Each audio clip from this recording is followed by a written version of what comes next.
આપ જોઈ રહ્યા છો ઇન્ડિયા ન્યૂઝ ગુજરાત। મહત્વના સમાચારોની શરૂઆત કરીએ પુલવામાથી।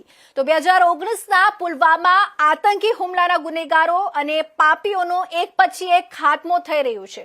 પાકિસ્તાનના આતંકી સંગઠન જૈશ એ મોહમ્મદનો કમાન્ડર અને પુલવામા હુમલાના માસ્ટર માઇન્ડ આતંકી હમઝા બુરહાનની પાકિસ્તાનમાં અજ્ઞાત બંદૂકધારીઓએ ગોળી મારીને હત્યા કરી દીધી છે।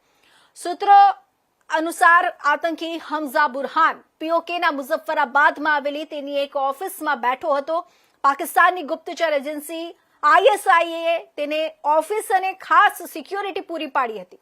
આ દરમિયાન કેટલાક અજાણ્યા હુમલાખોરો ત્યાં હથિયારો સાથે ધસી આવ્યા હતા અને હમઝા પર અંધાધૂંધ ફાયરિંગ શરૂ કરી દીધું હતું અને ઘટના સ્થળે જ તેનું ઢીમ ઢાળી દીધું હતું। હમઝા બુરહાન મૂળ જમ્મુ કાશ્મીરના પુલવામા જિલ્લાના રત્નીપોરાનો રહેવાસી હતો।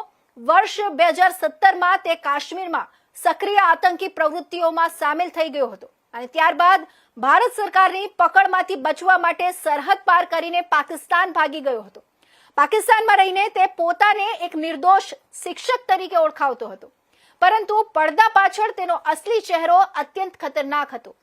પુલવામા હુમલા બાદ પણ હમઝા શાંત બેઠો ન હતો। તે પીઓકેના કેમ્પમાં રહીને પાકિસ્તાની આતંકીઓને ભારત વિરુદ્ધ યુદ્ધ છેડવા માટે આધુનિક હથિયારો ચલાવવાની ટ્રેનિંગ આપતો હતો। આ સિવાય સરહદી વિસ્તારોમાંથી ભારતમાં આતંકીઓની ગેરકાયદેસર ઘૂસણખોરી કરાવવાની જવાબદારી પણ આ જ હમઝા બુરહાન સંભાળતો હતો।